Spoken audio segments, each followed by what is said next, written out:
Hello everyone, welcome back to my channel, and here we discuss everything about clothes, textiles, materials, fabrics, basically everything which relates to this industry, not necessarily the fashion, but basically everything that we are using in our lives. This video is a little different than what I was posting before because I was thinking that I usually sit at my desk and I go through various things related to fabrics, but then I thought it's not necessarily that engaging when it comes to you really actually seeing all those things that I'm speaking about. So I thought, what better way of explaining that than actually making a piece of clothing and setting you up through the whole process and explaining every step and why I make every single decision and exactly what is influencing the comfort and the quality of the clothes that we are wearing. This will not be a sewing tutorial, like that's not about it. I just want to take you with me step by step in order to show you how a summer dress is made and basically explain and like have some particular moments when I'll go a little deeper into why some things are done that way, why I decided to do some things a particular way, and so on. This is what the video will be about, so keep watching if you're interested in that. When it comes to the dress, the idea that I had in mind was that I actually realized I don't have that many summer dresses. In my wardrobe I have a lot of pants which I combine with shirts, which I have both shirts and pants, but I don't really have that many dresses and skirts. I prefer to make a dress than a skirt in this particular moment because a dress is basically just giving you a whole outfit at the same time. So you don't have, like for the skirt you need to have something which you're going to combine with the skirt, but with the dress you just get a whole outfit at one time. And I also realized that I don't actually have anything white. You might wonder how I came to that conclusion. Well, I was realizing that I would like to take some photos in my parents' apple orchard, and then I realized something white would look nice, and then I realized I have nothing white. And to do that, I decided also not to buy any fabric because I have a big stash of fabric, and I knew and I remember that I bought some white fabric at some point, so I will also be using that. So these are the fabrics I'm going to use, and let's go one by one. First of all, I have this eyelet fabric which I bought some time ago. I don't remember when and from where exactly. The thing is that when I buy fabric, I often ask if they have any remnants, so I usually buy pieces. And so this is how I end up with these two pieces of eyelet fabric, but the thing is that they actually have the same pattern, but they're a little different, and the difference is slightly in the color. Like, I don't know if it's visible on the camera, like this one is a little warmer, a warmer white than this one, but I think the way I'm thinking to make the dress shouldn't influence that much. Also, what is going to influence the dress is actually the amount of fabric that I have. So this first piece is just this small one, should be like 40 centimeters or something like this, and it should, like, I should cut it this way because it's cut like this on the whole roll of fabric. And then it's this one which is much bigger, like around 80 I think. How I'm thinking is to use this for the skirt part and this is for the top part. I was actually wanting a different type of dress, but since I have this particular fabric, I don't want it to go to waste. But there is another thing about this fabric. So this fabric is 100% cotton. It's breathable, it's quite thin, which means it will create airflow around my body, which is really important when you are wearing summer clothes. What is cooling you down is the air moving around you and not the least amount of surface covered on your body. So this is my goal as well. Another thing of this fabric is that it actually has holes, and the holes will allow for air to move. It's not like it will move a lot of air, but still, it's a good thing to have in a piece of clothing, and this is also one of the good parts. Then, this fabric is quite transparent. As you can see, or maybe it's not that visible, but it's quite transparent. Okay, let me actually put it against.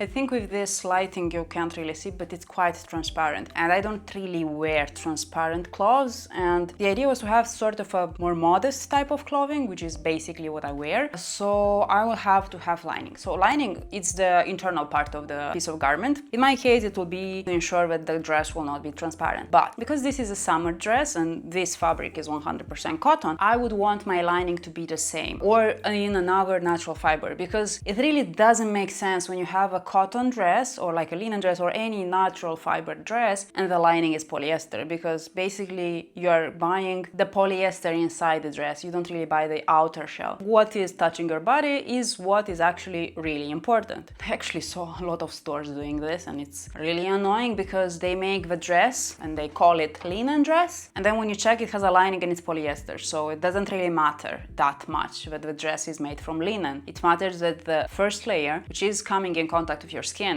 is made of polyester, and the polyester is the one that is going to make you sweat, is going to make you more stinky because the sweat will not evaporate, so it will just create more space for the bacteria to grow, and it's also going to create a sort of sauna effect for your body, so that's also not something that we want. So for my case, I will also need a lining of 100% cotton, and also not maybe the same thickness, because if it will be as thin as this one and lightweight, it's going to be as transparent, but I don't want it that transparent. I looked through my stash and the only thing that I found was this bed sheet. It's a bed sheet I actually used, and for my bed sheets, the usual cycle of life is I buy it, I use it. When it doesn't look as nice anymore, or my cat ripped holes in it because my cat likes to play on the bed. So when it happens, I do not throw it away, I use it as fabric. Most of the time I use it to create toils, like the first version of a piece of clothing before just setting up the whole design and all the pieces, like a mock-up. But in this case, I will use it actually for the dress, so I will use it for lining. It's not very thick. If I were to compare it with the cotton that I will use for the dress, it's definitely thicker, and this is actually something important because I don't want it to be transparent. That's the important thing. So I'll be using this one for the lining. As far as I remember, it has some holes because this is why I moved it to my fabric stash and I'm not using it anymore as a bedsheet, but this is what I'm going to use. So 100% cotton for the lining fabric, 100% cotton for the outer shell of the fabric, and this is in this beautiful eyelet type of embroidery. And also what I'm going to use, there are like the usual sewing threads, which I don't have anything here, but you'll see. Most probably I'll have a zipper, but it really depends on the design of a dress, so we will see that later. Yeah, about the sewing thread, I was actually thinking to share this in a shorter form video, but the thing is that, did you know that most clothes that actually are made from natural fibers, not like most, all of them, they actually have polyester in it because the sewing thread is made from polyester. The thing is that you cannot have 100% natural type of thread because nowadays the sewing machines, like, they work at a very high speed in order to ensure the production speed, and also the current industrial sewing machines, they actually have a very the tension of the thread is really high, and the natural fiber threads, like the cotton ones, they will snap very fast. Even for the home machine, is going to snap, maybe not as fast, but it will still snap at some point because of that friction, how the thread is going through the whole tension points of the sewing machine. So this is why all sewing thread nowadays used is made from polyester. So this is why even a 100% natural clothing still has polyester in it. So if it's not only the thread, it can also be the buttons, the zipper, and all the other things. So just keep that in mind as well, because that 100% is not for the whole thing, it's just for the fabric. So yeah, this is another fact that you learned today. So this is all for now. Now it's time to set the design and to understand what exactly I'm going to create.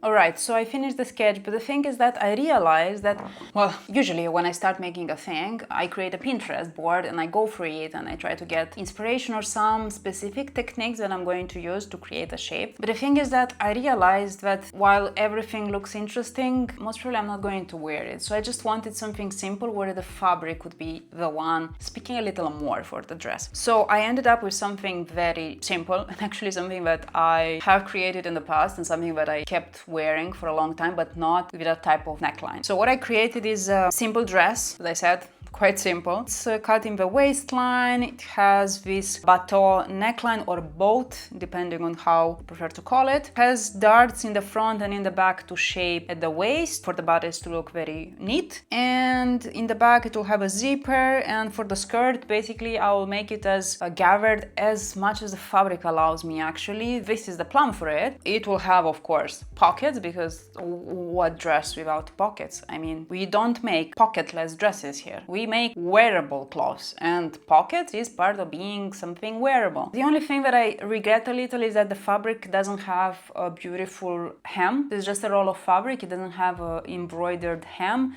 which I would have actually preferred. I would have put it at the hem of a dress, maybe at the neckline, but it is what it is, so this is what I'm going to do. One important thing for me when I'm making dresses is also to allow for something to be worn on top of it, because if it's very sunny, I actually do not wear anything which is sleeveless or just has only straps, because I don't like getting tanned. I hate when sun gets on my skin. I guess it's visible from my skin, but I really don't like it. And because of that, every single dress that I'm making should allow for something to use as a cover-up. Usually I'm wearing shorts on top. I have some dresses and some blouses that are actually not going for that criteria, but I am aware of that. So I'm wearing those things, those pieces only in the evening, only when I know that I will not be outside for a long time, and believe me, I'm usually soaked in SPF if I'm wearing that type of dress. But yeah, that's it. So this dress will also go pretty well with that, so I could be wearing something on top if really needed. And another important thing for my dresses is to actually ensure that the bra straps are not seen, because I do prefer to wear bras, and because of that I like when they are not really seen. Or if the dress has straps, I usually try to incorporate some inside bra, or the bodice is more like a corset one that doesn't require a bra. For me, that's really important. The thing which I'm really concerned is the width of a fabric for the bodice. It's quite narrow, and I will see only when I will put the pattern to see if I have enough fabric. And if I will not have enough fabric, my only idea for now is to actually create some sort of a waistband that will go in between the skirt and the bodice, so it will shorten a little the bodice part for the fabric. So really I need to see how the pattern pieces are fitting. So this is it when it comes to the sketch. This is what I decided to go with. It's simple, but I actually don't really like very intricate type of designs, and it's supposed to also be a very simple dress in general. So this is what I am going for. And when it comes to the patterns, I actually have the pieces of pattern, because as I mentioned before, I made some dresses like this for me, so I already have the pieces of the pattern. My body doesn't change that much, and if it's just a matter of some adjustments, that's perfectly fine for me. So let's get into something comfy and let's get to work.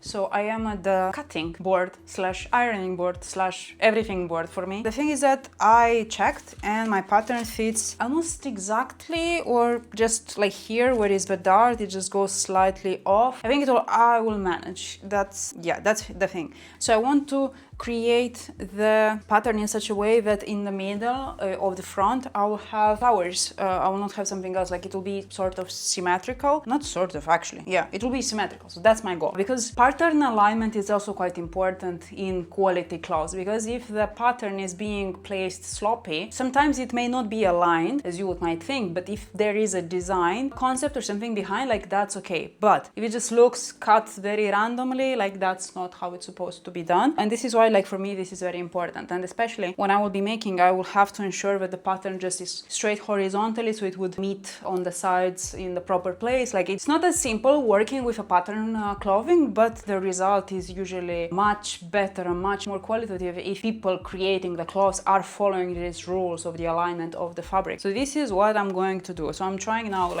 this is my front, really nice, like this is my front. This is the line I will follow for my boat. It's sort of like a boat, but also I don't want it to be very restricted during summer, so it's going to be like a little under. More like a boat, but I will see how it will actually behave when I will make the first fitting. So let me check. I found the flower. So yeah, and then I will just mirror it, cut it, and then I will do more or less the same for the back.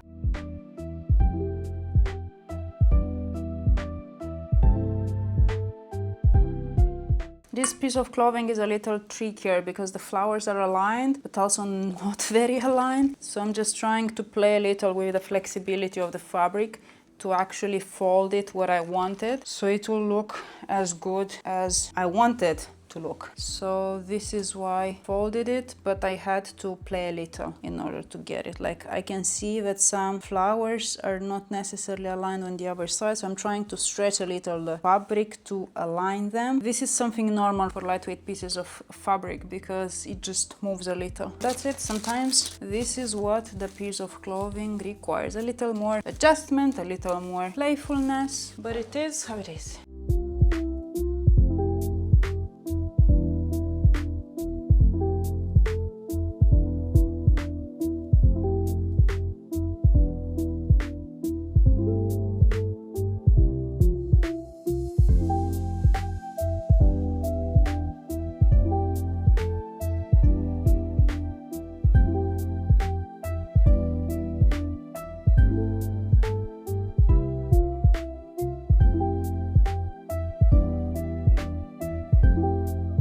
What is good about this fabric is that the pattern is actually symmetrical. Like if I turn it around, like there are no problems with it. So this really makes the cutting also easier and also a little cheaper, because if the pattern is just one directional, you cannot rotate the fabric to just cut your pieces, how it's more convenient and how it's more fabric efficient. So this is why I really appreciate when a clothing is patterned but also it's reversible, because that way you can just take more advantage of the clothing. Otherwise you just get a lot of remnants and that's basically just wasted fabric. This is why the pattern clothing usually, or it should be, a little more expensive than the simple, like one like plain color or just some stripes and some other type of print that is actually more efficient in terms of placement of the pattern pieces, because they just use a little more fabrics. And the bigger the pattern, especially in like tartan and some other types of patterns which are checkered, that's actually something that is eating up a lot of fabric, because you just can't place everything how you want. And especially like in a jacket, you have to have all the pattern aligned horizontally. Here are the sleeves, the hands, and so on. So there are a lot of important details the person that is creating the clothing and preparing all this process should keep in mind. And this is why usually they use a little more fabric than the other ones, just because of this, because you cannot rotate and you have to align everything.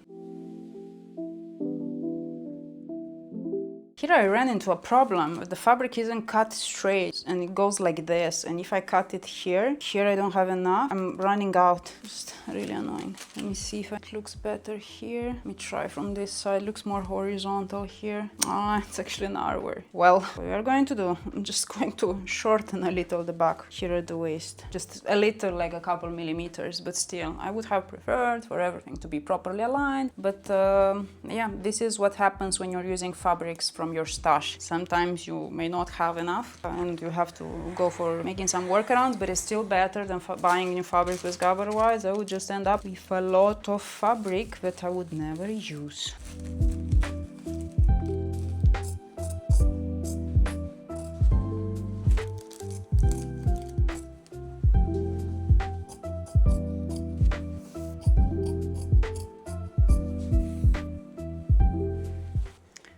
Remember when I told you that the fabric is symmetrical? It is not. I was attentive, but I guess just filming it at the same time made me lose track a little. So now I'm trying to see how much of a damage did I do. Okay, so the face and back, they are proper as far as I can see. This is aligned one way, this is another. And then I just need to make sure that I aligned the skirt properly. The skirt should be like this? No, like this. Yes, like this.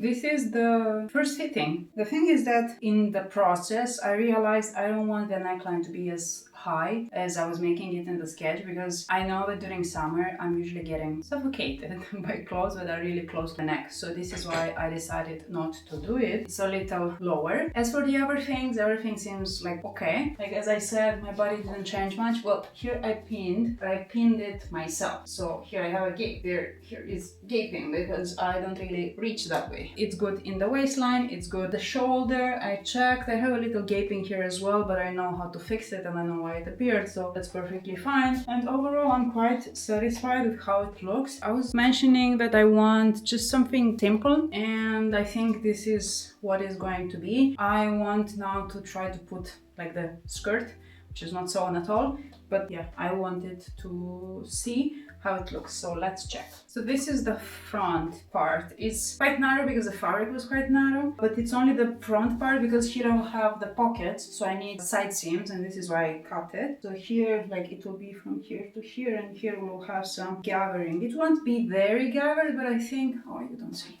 So it's kinda better. Now it's better, but now you see also all the other mess behind the sewing. So yeah, here it will be something like this. One more second. Okay, this should be better. So the length is a little longer than I usually wear, but I really want to finish it all and then see. Usually I have my skirt at 80 centimeters, which is a little higher. This one has 87 from what I checked, but I will see. Maybe I will actually like it this way. Overall, I think it's nice. Okay, I don't see. I have a skirt in the back, but I think it's quite cute.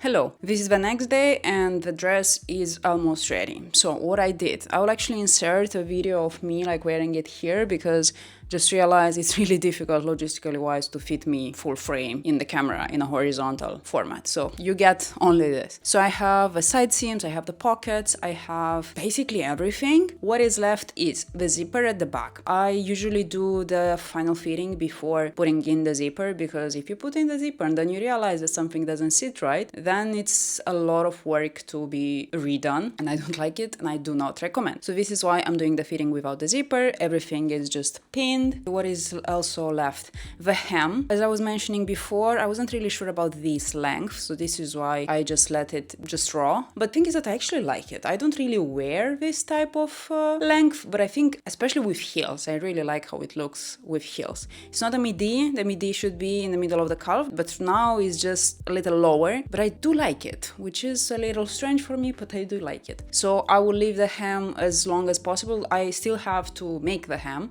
Now it's just raw, so I will just lose around 1.5 centimeters, something like that, but it's still okay. I think it will still work. Then what is left are the neckline and the armholes. The thing is that I was actually thinking in the beginning to just make it lined in the way that all the edges would go inside, like when sewn they will just be put inside. But because the fabric is so thin and so transparent, and because of the eyelet, I checked and I didn't like how the raw edges were peeking out from the dress. So this is why I doubled everything. I literally just sort of made one single fabric from both fabrics, so this way I just worked with it as if I were to work with only one layer of fabric. So this is why I have to make the neckline and the armholes. I'm thinking to just use some bias tape. I will actually use some of the thinner cotton that I have, sometimes use actually for some lining, so I will be using that because I need it for the neckline and it's quite long of a neckline. So I have this zipper and the hem, and yeah, that's it. What I really like about the dress is actually how it feels. So the thing is that, So the thing is that when we speak about summer dresses, summer clothing in general, we have to ensure we have airflow around our body. And this is also something that this dress is offering. As I was mentioning, for me it was really important to have something that would actually allow me to have quite some comfort when I'm wearing my clothes. And since this is cotton, it is breathable, but cotton has this particularity that when it gets wet, it gets heavier and it doesn't cool down the body as fast as linen does. So this is why it's really important. So this is is why when you will be looking at the dress, you will think that it's very fit, but it's not. There is a lot of ease in the dress, or like I'm showing it on the waist so you can see, you can see this way, but it's like, there are around 3 centimeters of ease, which is really important for the clothes to move a little on you and not to rub into you, especially when you are getting sweaty. And for the skirt, of course, I wanted it actually to be a little more gathered, but I didn't have the fabric, so I did what I could with the fabric that I had. In general, I would have preferred a little more space, like more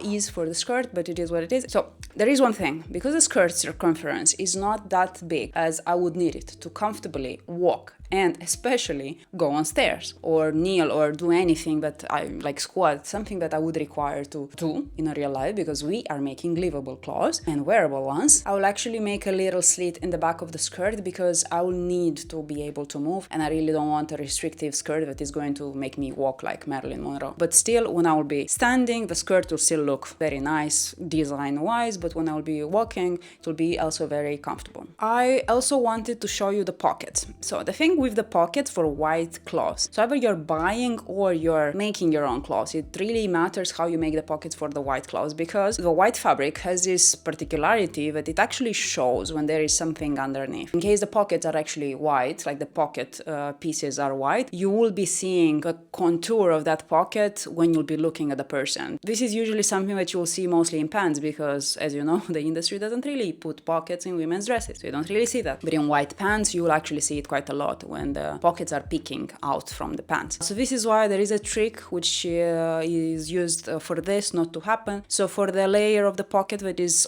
facing the front piece, you use a nude color, a body, like a beige color, in order for it not to show that contour. And then on the other side, you just use white, so it would look neat when you look at the dress from the inside, like also for skirt or anything. I used it several times and it really works. So this is something which I would also recommend checking. So this is also one of the quality signs. If you see white pants or something white in general, like a dress, a skirt, anything which has pockets, and if the one side of the pocket, like the front one, is made from a nude or beige like color fabric, that is a sign of quality, because the manufacturer thought about the fact that the pockets will be shown on the front part. So this is just a trick of how that not to happen. And also another thing which I was mentioning in the beginning when I was explaining about the sketch, for me it is very important that the dress or any piece of clothing actually would ensure that my bra is not being seen. So this is actually what's working. So my bra strap goes here in the middle, and I already know what works for me and what not. This is why my pattern is already adjusted for that preference. But usually when I buy clothes, I also try to see if they are covering the straps or not, or if there is some workaround that I could do. I have strapless bras. It's okay to wear them, I just really don't prefer them that much, especially since it has that silicone, and I really don't like when something gets sticky on my body. So this is why I prefer the ones with a strap, and usually this is what I check also when I'm making clothes or when I'm buying clothes. So if this is something important for you, you should also have with you the bra that you are usually wearing, or the type of, like the style of bra that you are usually wearing, so you could also check if it complies with that criterion or not, if that's an important criterion for you. Alright, so now that we discussed about the first fitting and what's happening with it, it's time for me to finish the dress and to also wrap up everything about it. But also what I want to talk to you about is some things which I think are important for you to check when buying or making a summer dress, and that's what will come next.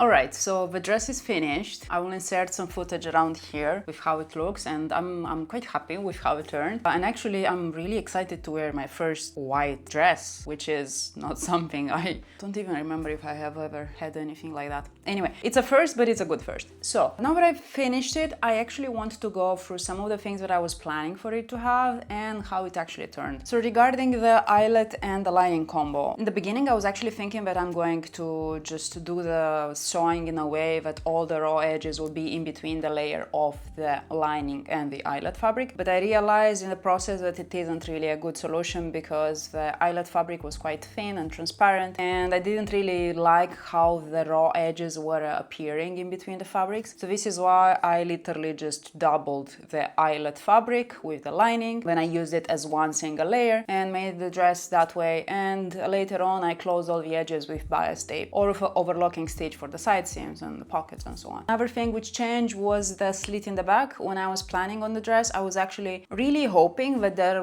will be enough fabric, but unfortunately I didn't have enough fabric for the skirt to be as puffy as I wanted it to be, and this is why I had to make a slit in the back so I could actually walk comfortably. And I was mentioning that for the pockets I'm using a beige color fabric in order to make them such a way that they will not show on the front. This of course worked, and you can see in the footage that it really looks like the dress doesn't have pockets, and actually I like how the side seams are really covering it and they turn really neat. So this way you don't really see there are pockets, but then they exist, which is really nice and really comfortable to actually wear them. And there is one thing which I do when I'm making pockets. I usually check for it to make sure that they fit my phone, because when I'm going outside, most of the things that I'll be carrying are my phone, keys, tissues. Most of the times I don't get a small wallet or even cash, so that's sort of it. So my phone has to fit. I find it necessary for the pockets to actually fit what we need and not to be there just for decoration or not to exist at all. And the last thing which I wanted to point out a little was the neckline. During the fitting I was mentioning that I lowered it a little. I think in the end I would have preferred for it to be a little higher, but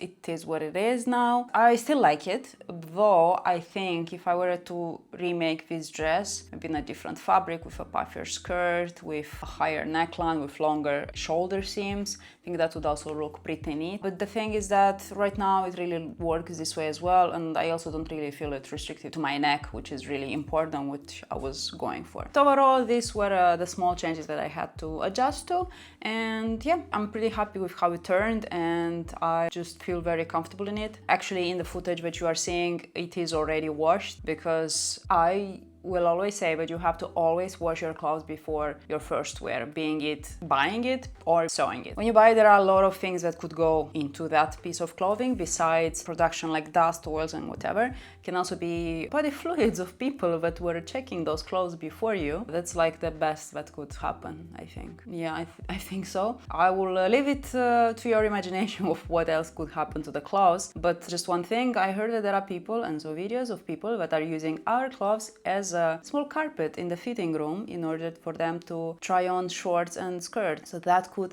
have been an option of what could have happened to your clothes before you bought them. So just wash them before you actually wear them to remove all the bad things. And when you're sewing, I also recommend to wash the cloths before you're wearing them, because you, regardless of how well you wash your hands during the process, there is still like a little sweat, small bits of threads, even tailor's chalk, anything like that. So I would recommend always to wash it, to rinse everything that gets into the fabric and into the piece of clothing, so you could wear something which is clean, fresh, doesn't bring anything else with it than the piece of clothing itself, so you could actually enjoy it and your body would enjoy it as well. And now there are some more things that I wanted to share about summer clothes, and especially summer dresses, because when we buy things, we have to ensure that they are compliant with some criteria. This is in the ideal world, but I imagine that everyone wants to live in that. So this is why I'm going to share some advice that I have for you in order to buy a better piece of clothing next time. When it comes to buying a summer dress, there are several things which I recommend checking. First one is the fabric and breathability. I already talked in this video about the cotton fabric and what it happens with it, and how it is for the body. But in general, I would recommend to buy only natural fibers, because they allow more breathability, and also go for a fabric which is not as thick and dense, so it could allow for the airflow to move more freely, and to also ensure that you're not feeling like you are having a sauna effect on your body. And also, considering what we discussed during this dressmaking process, check if the fabric is transparent or not, and if it is transparent, make sure that it is lined. A transparent dress will bring you either awkward situations in public, or will make you feel uncomfortable and you will not want to reach for that dress, so you will not wear it, so in the end it will be a bad purchase. I would recommend to buy lined dresses in case they are made from thin materials, or just buy a camisole which you would wear underneath. The second thing which I recommend checking is the fit and the comfort. So basically you have to check if you can can move freely in this dress, if you can climb stairs, if you can sit, if you can walk, if you can raise your knees, if you can raise your arms, and as long as nothing is feeling restrictive, that is a good choice. Because we need clothes that are wearable. We don't need something that would just allow for us to stand. That's not really how we wear clothes. So go through some movements in the fitting room, and that would be just a good check before actually buying. And when it comes to the fit, I would also recommend to check how well it fits you, if it is actually for your body, if it's not something pulling anywhere, and also how you actually feel in it, because if it feels restrictive in that way, even when you're standing, that is a very big no-no from me when it comes to buying something. So pay attention to that as well. And one of the things which for me is very important is to actually understand how it works with my undergarments. So how it works with the bra, how it works with the underwear. If you're wearing a bra, the usual bra which you're wearing is actually fitting underneath, or if you would be able to compromise on a strapless bra, or if you don't wear a bra, like if it works with your body as well. So just keep that in mind, like depending on your preferences, just keep in mind that this dress should work for you. So it should work for any of the options that you prefer. Then the third thing is the design and the practicality. So here come the pockets. Do they exist? And if they exist, are they spacious enough? If they don't exist, does it make sense or not? Can you compromise on that or not? Also about the design, like does it really work for your body or not? Is it something that is flattering you, or is it something that it is not and it is making you uncomfortable already in the fitting room? So just don't go for something that already brings you discomfort in the fitting room. Regarding the design, look also at the prints, like if you like them, if not, if they work for your body, if they work with your skin and they make you feel happy and joyful and not sick and tired. So just pay attention to that as well. And the fourth thing would be the versatility. And what I would recommend to do is to imagine 5 outfits for this particular piece. So imagine wearing this dress in 5 particular occasions. Let's say something casual like running errands, or going to work, or some vacation outfit, or just anything that is happening in your life. So try to imagine if this works for those specific scenarios in your life. Try to think with what you would pair it, like the shoes, the bags, accessories, and so on. If it doesn't work with anything, and if you start thinking that, oh, I need special underwear for that, I need special shoes for that, they would go only with those earrings, only with that bag, only with those shoes, I don't think it is a good purchase. And if you can imagine 5 outfits or 5 situations of how you would wear this dress, I think that's a perfect choice. If more, even better. So these are some of the things that I recommend checking before buying your summer dress. And if you want a written reminder of them, I actually prepared it as a checklist, which you can download on the link in the description. So take a screenshot, download it on your phone, and have it handy next time when you're going to buy a summer dress. If this video was helpful, please give it a like. It really helps my channel grow. And if you enjoy this type of content, remember to subscribe. And please leave a comment with something that you learned through this video. I create this content in order to show you more things about your clothes and how to choose them. So it really matters to me to know that it is helpful and that you learned something today. Thank you so much for watching, and see you in the next one.